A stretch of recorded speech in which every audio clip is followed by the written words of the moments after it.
Queridos, eu queria convidá-los a abrirem as suas Bíblias no livro do profeta Isaías, capítulo 45.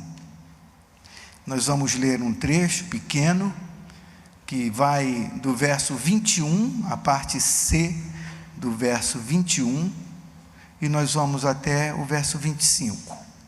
Isaías 45, do verso 21, eu vou ler já a partir da parte C do versículo, verso 21 até o verso 25. Vejam que palavra mais maravilhosa. Deus falando ao seu povo, portanto falando a mim e a você também aqui nesta noite. Pois não há outro Deus senão eu, Deus justo e salvador, não há além de mim. Olhai para mim e sede salvos, vós todos os limites da terra, porque eu sou Deus e não há outro. Por mim mesmo tenho jurado, da minha boca saiu o que é justo, e a minha palavra não tornará atrás. Diante de mim se dobrará todo joelho, e jurará toda língua. De mim se dirá: tão somente no Senhor há justiça e força. Até Ele virão e serão envergonhados todos os que se irritarem contra Ele. Mas no Senhor será justificada toda a descendência de Israel, e nele se gloriará. Amém, Senhor. Jesus querido, abençoa-nos agora, quando nós vamos organizar o nosso coração, a nossa mente, a nossa vida, meditando na Tua palavra bendita, Senhor, achando vida nessas palavras, porque elas são palavras de vida eterna. Nós te pedimos que seja assim, por meio do Teu Santo Espírito, ó Pai, em nome de Jesus. Amém, Senhor. Amém, Pai Santo. Irmãos, vocês sabem, pelo menos a igreja Betânia toda sabe, que eu sou da música, sou do louvor, gosto muito de louvar, e estava aqui me deliciando, me deleitando durante esse tempo do louvor. Hoje pela manhã, agora à noite, o Edu foi tão feliz na escolha dos louvores, e eles todos vêm como uma espécie de base para aquilo que Deus, já na sua infinita misericórdia e conhecimento eterno, tem preparado para nós. Mas como ministro de louvor, eu sempre fico pensando como está o seu coração. Quando nós vamos cantar, quando nós estamos escolhendo as músicas, orando ao Senhor, pedindo que Ele nos ajude a conduzir o seu povo pelas portas do louvor, tal como o Salmo 100 descreve, chegando a Ele com ações de graças, com júbilo no coração, apesar de. Essa é que é a questão, o ponto que fica sempre girando dentro do meu coração. Quantos dos meus irmãos estão hoje aqui com dificuldade de cantar porque estão com vontade de chorar? Quantos estão aqui com o seu senho fechado, franzido, porque estão passando por uma dificuldade tão grande, por uma tribulação tão flagelante, que não consegue realmente deixar que o seu corpo vibre na alegria própria da poesia, das músicas que nós cantamos? E eu jamais seria capaz sequer de sondar o coração da minha esposa, dos meus filhos, do meu amigo mais chegado, porque nós não sabemos, nós não conhecemos uns aos outros, mas o Espírito de Deus sonda o nosso coração. Salmo 139 diz que não tem para onde nós nos ausentemos da presença do Senhor, da face do Senhor, do seu conhecimento e do seu cuidado. Por isso, a palavra de Deus para nós nesta noite é esse convite do Senhor, um convite que nós encontramos na Bíblia de várias formas formulado. Deus diz: buscai-me e vivei. Jesus disse: vinde a mim todos que estáis cansados. O salmista diz: contemplai-o e serei iluminados. O texto que nós lemos, o Senhor diz: olhai para mim e sede salvos. Olhai para mim e sede salvos.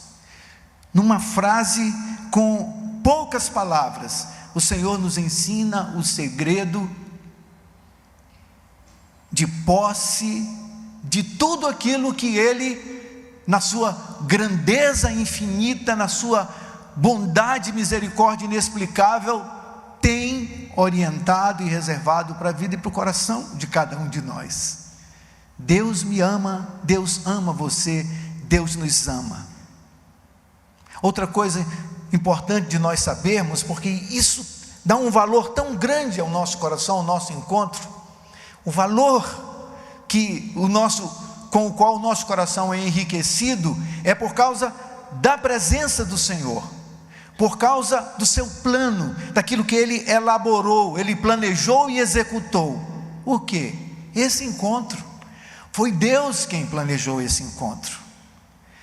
Eu fiquei com vontade de vir à igreja, e estou pensando nisso o dia inteiro, me preparei para esse momento, para estarmos nessa comunhão, mas eu sei com absoluta convicção que não foi a minha vontade somente, talvez ela não fosse suficiente, qualquer coisa poderia me desviar desse encontro com o nosso Deus, como um corinho antigo que nós cantamos desde criança. Nessa noite feliz, nesse santo lugar, eu marquei um encontro com Deus. Na verdade foi Ele quem marcou.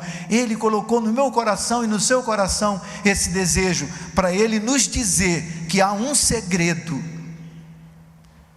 com o qual Ele quer enriquecer a nossa vida. O segredo para termos tudo o que nós precisamos para usufruirmos de tudo aquilo que Deus já pôs em nós e dispôs a nosso favor, está nesta frase. Ele disse: olhai para mim e sede salvos. Aleluia. Um cuidado que nós devemos ter, e uma advertência que precisa ser reiterada, é a de que os cuidados deste mundo, a ilusão das riquezas, acrescida da cobiça por outras coisas, podem sufocar tudo o que Deus tem posto em nós, sufocar o sentido, a beleza da obra que Deus tem realizado em nossos corações. Jesus disse isso em outro lugar da seguinte forma, quando Ele contou sobre a parábola do semeador. E Jesus disse que a semente que caiu no meio dos espinhos, quando ela floresceu, aconteceu de fenecer. E Ele diz: sufocados com os cuidados, riquezas e deleites da vida, os seus frutos não chegam a amadurecer. Está lá em Lucas capítulo 8, verso 14, Jesus explicando aos seus discípulos. Então, esse cuidado, essa advertência que deve estar sempre latente em nosso coração, que deve ser reiterada, eu devo dizer a mim mesmo: cuidado com a ilusão das riquezas, com essa força sempre atacante da cobiça que tenta entrar no nosso coração por outras coisas, porque elas podem sufocar o brilho da vida, o sentido da vida, a beleza do que Deus tem reservado para os seus filhos, para mim e para você também. E essa é uma realidade da qual nós não podemos jamais fugir. Enquanto nós estivermos neste mundo, nunca estaremos livres do vai e vem das marés, de tais interferências. O motivo da tribulação, da tristeza, da dor, desse inverno, dessas nuvens que às vezes começam a pairar sobre a nossa vida, estão ligados a essa realidade. Essas marés, esses ataques, essas coisas que vêm sobre nós. No Sermão do Monte, em Mateus, no capítulo 6, versos 25 a 34, Jesus deixa ver que quando o problema que vem sobre nós não é com o vestuário e alimento, vem sob a forma de dinheiro ou falta de dinheiro, de amigos ou falta de amigos, ou de circunstâncias difíceis que atingem a nossa vida. Jesus nos diz: tire os olhos da ansiedade. Ele diz: não ande ansioso pela sua vida. Preocupe-se apenas com uma coisa, nos diz o Senhor, com o seu relacionamento comigo. Ele diz: busque primeiro o reino. Olhai para mim e sede salvos. Pedro, naquela experiência de andar sobre as águas, convidado por Jesus, tirou os olhos de Jesus e começou a afundar. A vida é assim também. O Senhor nos chama a atenção: olhe para mim e você será salvo. Busque primeiro o reino, Jesus nos orienta. Mas o bom senso, esse bom senso que nós temos, grita bem alto e diz: isso é um absurdo, eu tenho que pensar em como vou viver, tenho que pensar no que vou comer e beber, tenho que pensar como eu vou pagar as minhas contas, tenho que pensar como eu posso melhorar a minha situação, eu tenho que pensar que eu preciso fazer alguma coisa. Jesus diz: não tem não, tem uma outra maneira.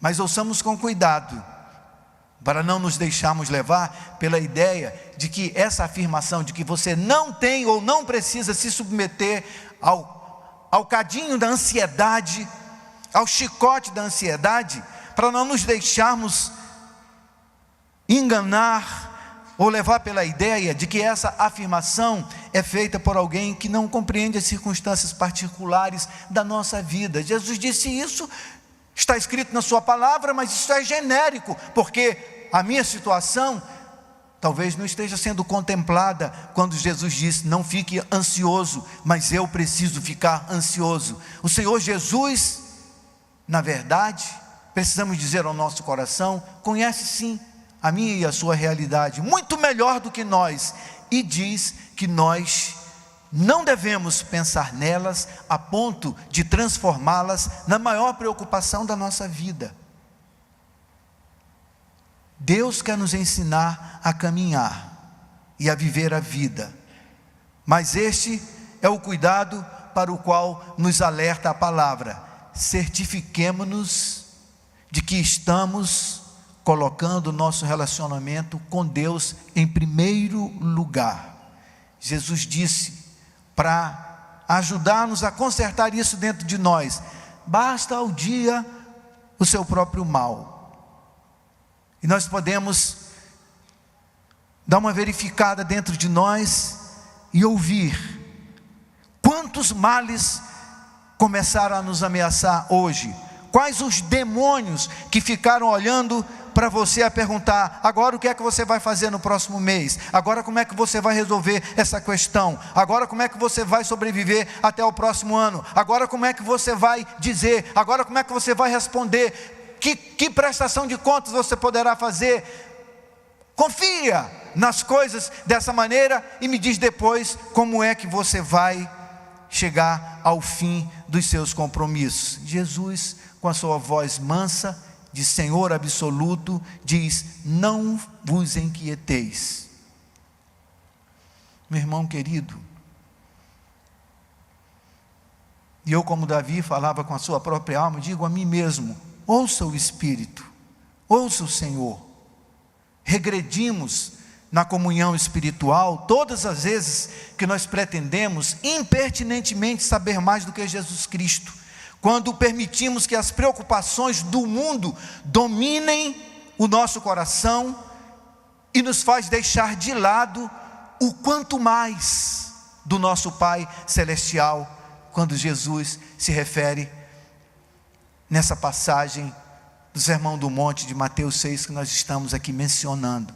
Quanto mais o Pai Celestial tem cuidado de nós. Ele nos convida a descobrir quão perto Ele está, de uma maneira muito simples. Quando o Senhor diz: olhai para mim e sede salvos, talvez a gente fique logo pensando: onde? Cadê? Eu quero olhar para Deus. Onde eu posso ver Deus? Jesus disse assim aos seus discípulos: observai as aves do céu. Então mostrou que elas estavam satisfeitas, e eram satisfeitas em todas as suas necessidades. Mas a gente pode pensar mais um pouquinho, o que objetivamente as aves do céu fazem? O que as aves do céu fazem é obedecer ao princípio da vida que está nelas, e Deus delas cuida. É a mesma coisa que Deus quer que nós aprendamos, a obedecer o princípio da vida que está em nós. Quem nos deu a vida foi Deus, quem cuida da vida é Deus, quem sustenta a vida é Deus. Eu não posso fazer nada pela minha vida se Deus não estiver com a sua mão sobre mim, e você não pode fazer nada pela sua vida se Deus não estiver com a sua mão sob ou sobre você. Isso é verdade, irmãos, isso é verdade. Nós não podemos fazer nada. Foi por isso que Jesus disse: você não pode acrescentar 1 centímetro, para trazermos a coisa traduzida para as nossas referências, 1 centímetro, 1 palmo, ao que vai ser o percurso da sua vida. É Deus quem cuida de tudo isso. Deus quer que nós aprendamos a viver sem muita preocupação. E Ele continua dizendo, quando nos convida a olhar para Ele, Ele disse assim: considerem os lírios do campo, e fala sobre a beleza deles, e fala de um dos homens mais bonitos, ou mais bem paramentados que já viveram. Ninguém hoje conseguiu se vestir tão bem como Salomão. Ele diz: nem Salomão é tão bonito nas suas indumentárias, na sua roupa, quanto um lírio enfeitado, criado por Deus. E ele disse: olhem os lírios. Mas o que mais nós podemos pensar quando olhamos para um lírio? Uma coisa muito simples, que nos ajuda a entender melhor como é que nós podemos olhar e ver Deus em todo momento.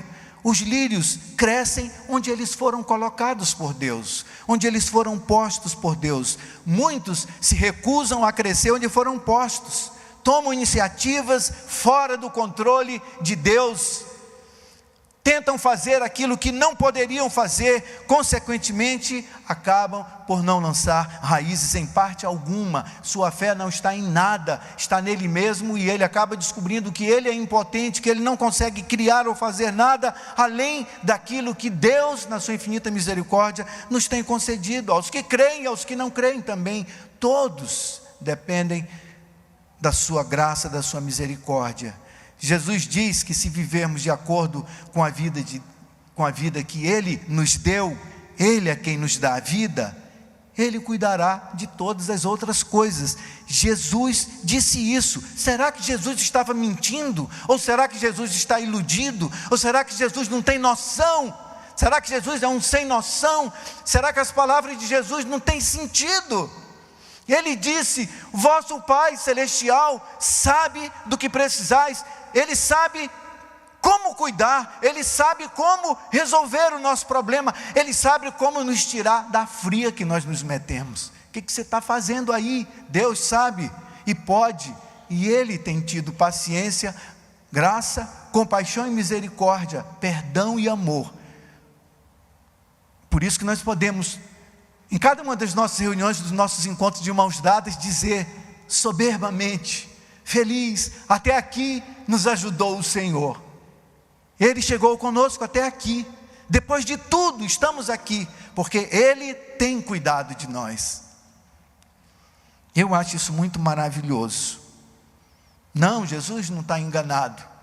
Isso é infinitamente impossível. Jesus está enganado acerca das suas palavras. Se não estivermos experimentando esse quanto mais do nosso Pai Celestial, é porque nós não estamos vivendo da forma como Deus determinou, deixando-nos levar por conjecturas confusas. A gente faz muitas conjecturas confusas. Quanto mais científica ou cientista, científico ou cientista, alguma coisa relativa a isso, é a nossa mente, mais a gente se mete em conjecturas confusas,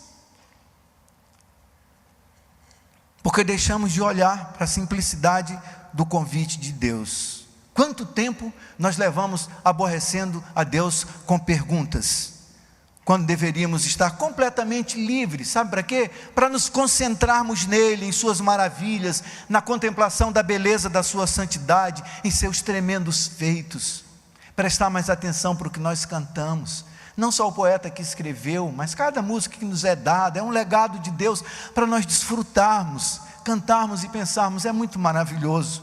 Meu Deus é muito maravilhoso. Cantamos hoje aqui: meu Jesus maravilhoso és. Sabe o que nós devemos aprender, irmãos? O significado de consagração, e consagrar nossa vida a Deus continuamente. O significado de consagrar-se é estar continuamente se separando para determinada coisa. Ninguém se consagra uma vez por todas. É cada dia, de todos os dias, como as misericórdias que se renovam todas as manhãs, de cada dia, de todos os dias. Todos os dias são próprios para nós nos consagrarmos a Deus, a contemplação de Deus. Esta tem sido a grande dificuldade espiritual do homem, a minha e a sua também. Estarmos voltados para Deus e não primeiramente para as coisas.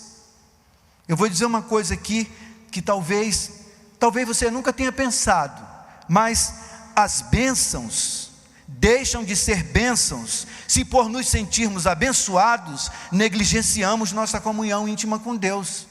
As bênçãos com as quais Deus nos tem enriquecido a vida podem deixar de ser bênçãos se nós, por causa das bênçãos com as quais somos abençoados, negligenciarmos a nossa intimidade, a nossa comunhão com o nosso Deus. Não são as bênçãos que nos salvam ou nos tornam felizes e seguros, é Deus.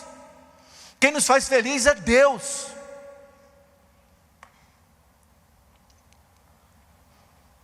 E não é muito difícil a gente chegar a esse entendimento.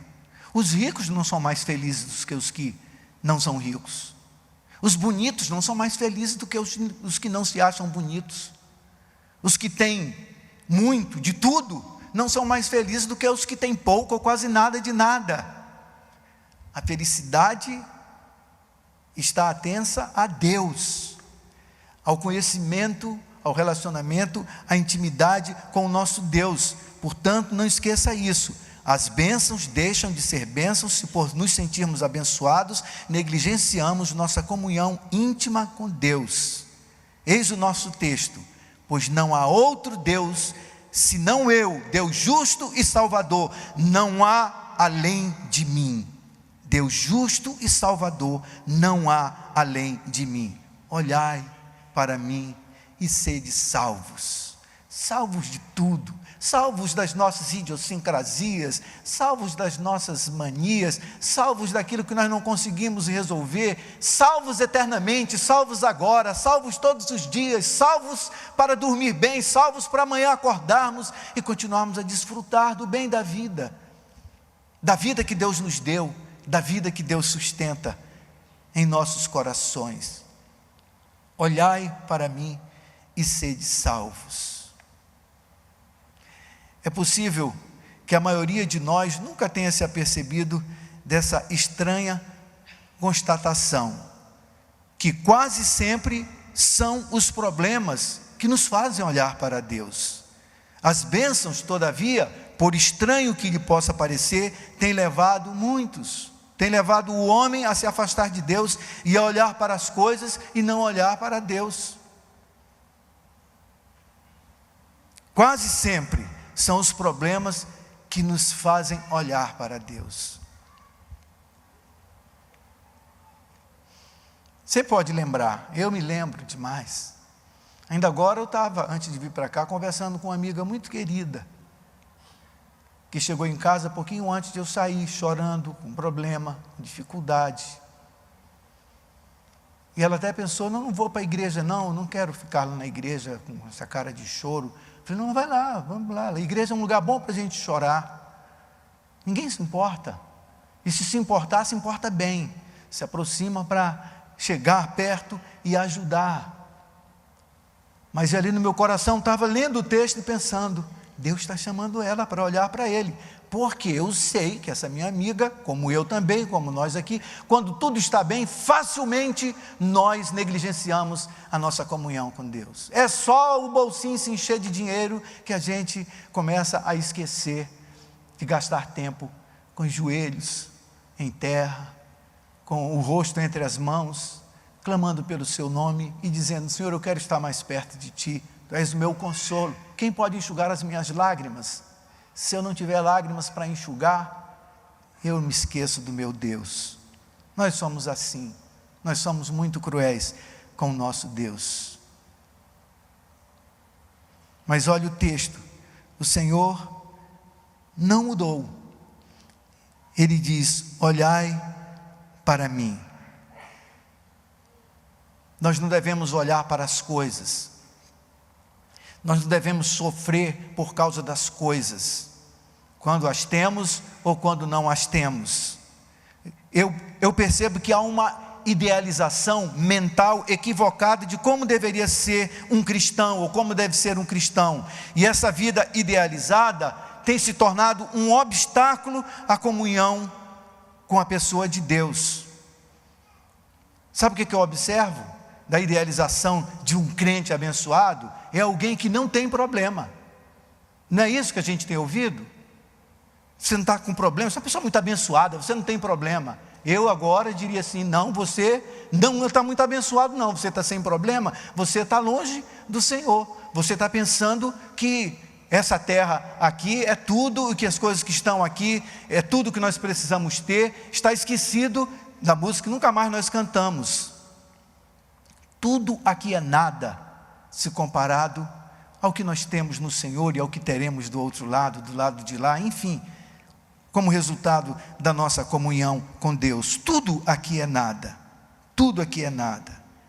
Essa idealização errada do que é ser um cristão abençoado tem atrapalhado muito o crescimento da vida das pessoas.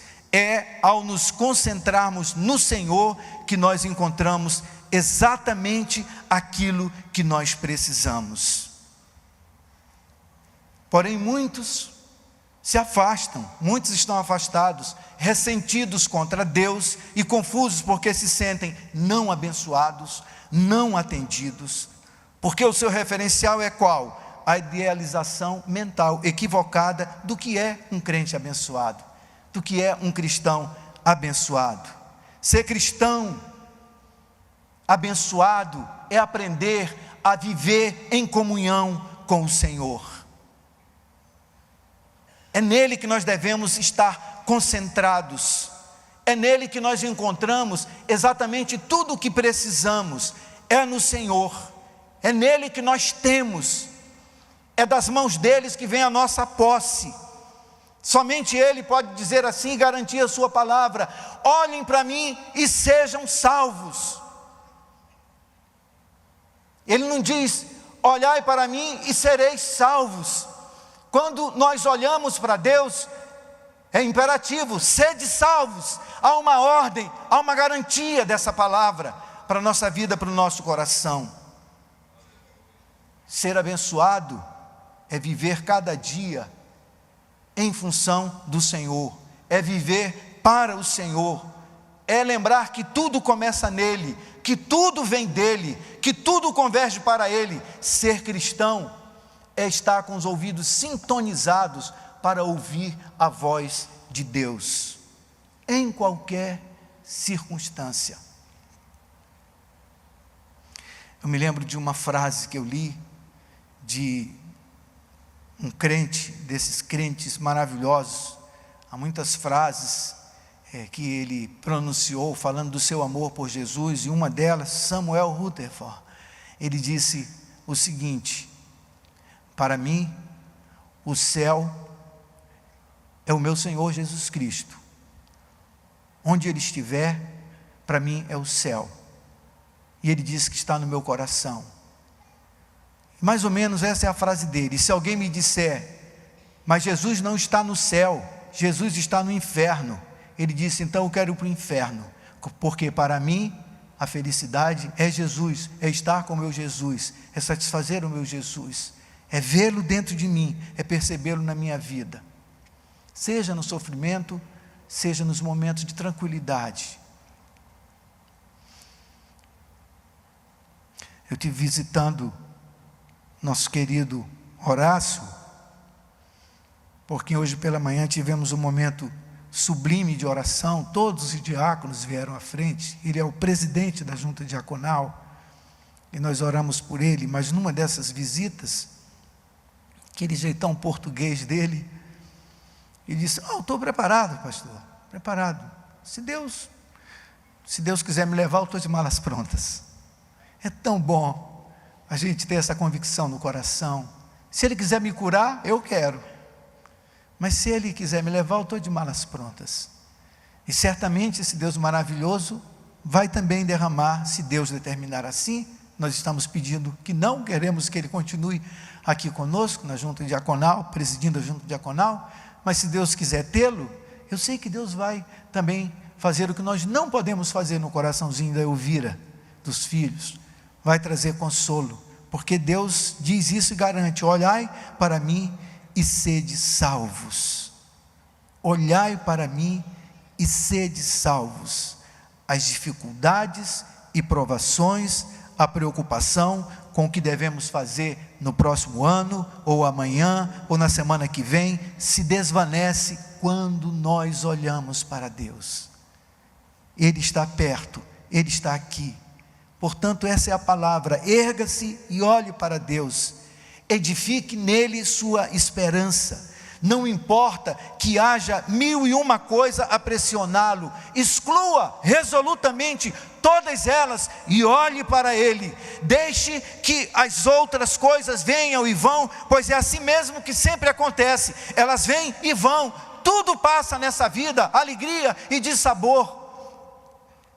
Deixe que as outras pessoas façam as críticas que quiserem à sua fé, ao seu apego, à sua dedicação, ao seu olhar, aonde você tem posto o seu coração, mas nunca permita que nada desvie o seu olhar de Cristo e obscureça a vida que está oculta com Cristo em Deus, que Ele tem derramado em nosso coração.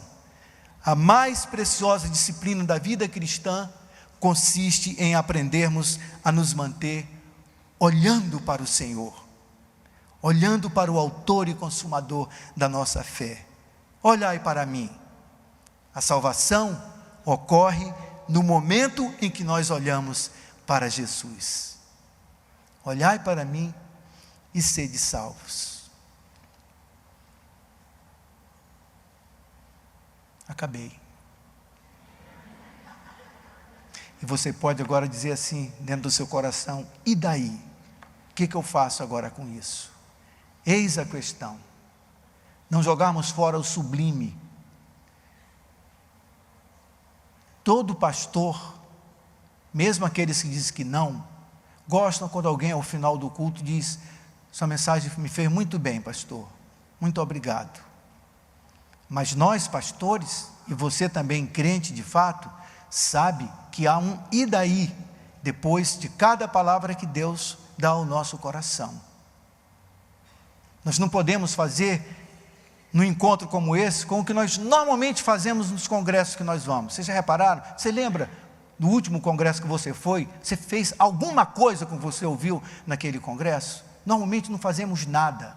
Encontramos 1000 amigos, nos divertimos, admiramos a programação, tudo que aconteceu, depois a gente vem embora para a igreja da gente, não aplica absolutamente nada às vezes do que ouviu ali, mas nós não podemos fazer isso, com uma mensagem de Deus diretamente para o nosso coração.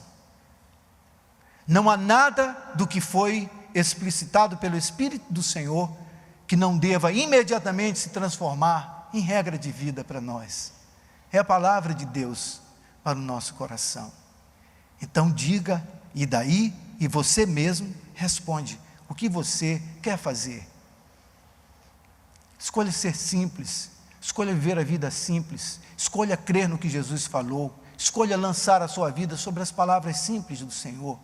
Olhe para onde Ele disse para olhar. Ele disse: olhai para mim. Onde Ele está para onde Ele está mandando você olhar, na direção das coisas simples, dos exemplos, da sua palavra viva. É lá que nós encontramos, é lá que nós vemos o Senhor. É Ele quem nos sustenta, através da sua palavra. Está lá na introdução da carta aos Hebreus. Todas as coisas são sustentadas por Ele, por Jesus Cristo. A palavra manifesta, é Ele, a palavra que Ele falou, a palavra que está no nosso coração, a palavra que hoje o Senhor fala ao seu coração. Levante-se, meu irmão querido, do desânimo, da descrença. Você não está derrotado se o seu coração estiver entregue ao Senhor, se você olhar para Jesus. Ele disse: olhai para mim e sede salvos. Receba a bênção,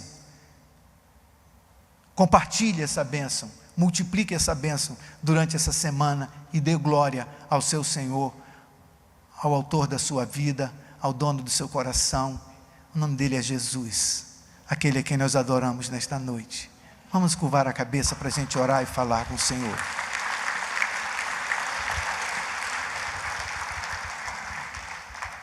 Senhor amado, somente do Senhor é toda a honra, toda a glória e todo o louvor. Somente belas, eternas e perfeitas são as palavras que vêm dos lábios do Senhor para o nosso coração, para a nossa vida. Somente bem-aventurados nós somos quando recebemos as palavras do Senhor, sem insistirmos com a nossa incredulidade,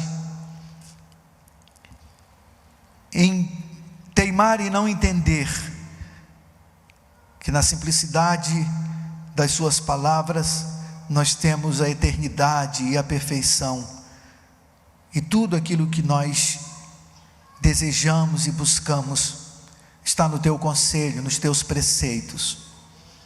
Obrigado, Senhor, porque nós podemos lembrar dessa pregação inteira que se resume nesse convite bendito do Senhor para o nosso coração. Um dia foi para Israel, o povo de Deus. Hoje é para nós, aqui reunidos por Ti, pelo Teu amor, gravarmos esta mensagem, Senhor, em nossa vida. Ao olhar para o meu Senhor, eu sou salvo, eu sou salvo. Escreve, Senhor, em nosso coração, para nos aperfeiçoares em Ti para a eternidade, a Tua palavra bendita, e nós queremos, Senhor, assim viver, para glorificar o Teu nome, plantados onde o Senhor nos plantou, vivendo a vida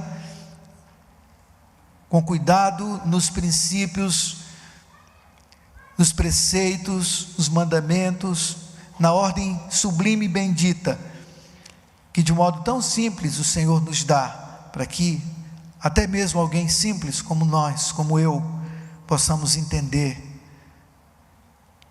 sem nenhuma dúvida em nosso coração. Muito obrigado, Senhor, porque o Senhor nos juntou hoje aqui e falou ao nosso coração palavras de vida eterna. A Ti nosso louvor e a nossa adoração, em nome de Jesus. Amém, Pai.